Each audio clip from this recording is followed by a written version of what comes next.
अफगानिस्तान पर तालिबानी कब्जे के बाद सबसे बुरी स्थिति पाकिस्तान की है। पाकिस्तान ने सोचा था कि अब अफगानिस्तान में वो बड़े रोल में आएगा, लेकिन तालिबान ने उसे टका सा जवाब दिया तो पाकिस्तान बौखला गया। इस खित्ते में अगर कोई ये समझ रहा है कि हमें बाईपास करके उसकी दाल गल जाएगी तो ये ख्याल अस्तो महाल अस्तो जुनू।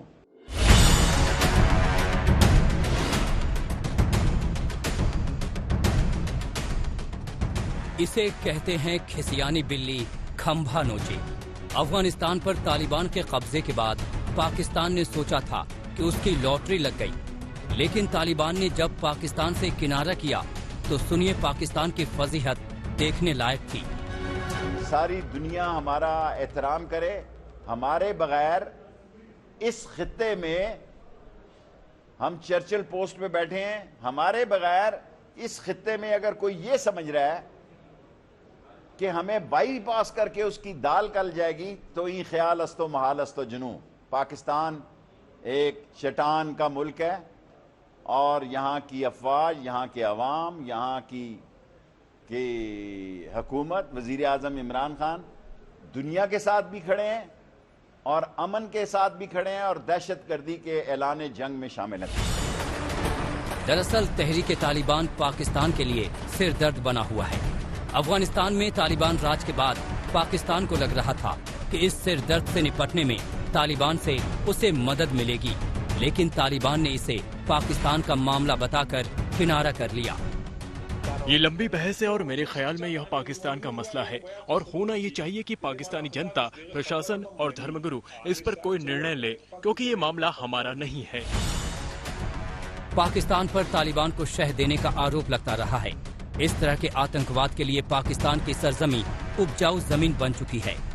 अफगानिस्तान पर तालिबान के कब्जे के बाद जब आतंकी पीओके लौटे तो उनका भव्य स्वागत किया गया, लेकिन उसी तालिबान ने पाकिस्तान को उल्टा झटका दे दिया।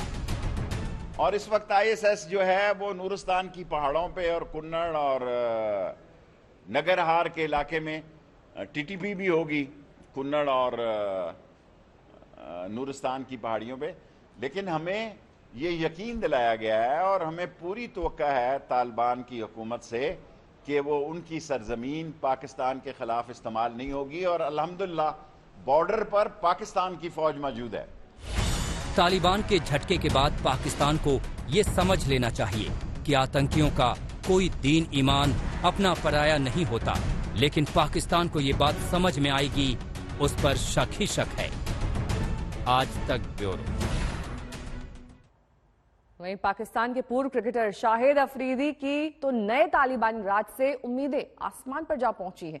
अफरीदी को लगता है कि बम गोले वाले आतंकी क्रिकेट के बॉल बैट को बढ़ावा देंगे। तालिबान आए हैं और बड़े पॉजिटिव फ्रेम ऑफ माइंड के साथ आए हैं।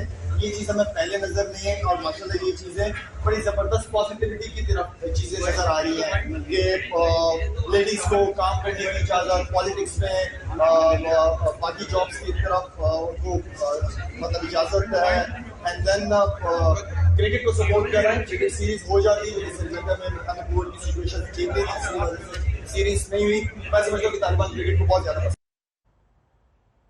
वहीं अफगानिस्तान में तालिबान का राज क्षेत्रीय सुरक्षा के लिए खतरा है और भारत उससे अछूता नहीं रह सकता। भारत की पूरे मामले पर करीब से नजर है। रक्षा मंत्री राजनाथ सिंह ने साफ किया कि अफगानिस्तान की आड़ में भारत में गड़बड़ी फैलाने की कोई कोशिश बर्दाश्त नहीं की जाएगी।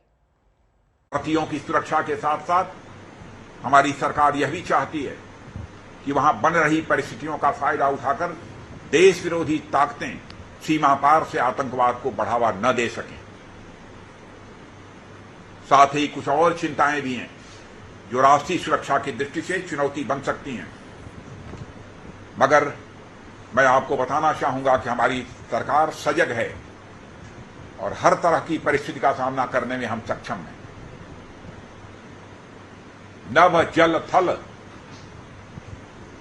आकाश पाताल कहीं से भी पैदा होने वाले खतरे से निपटने की हमारी तैयारी हमेशा रहती है।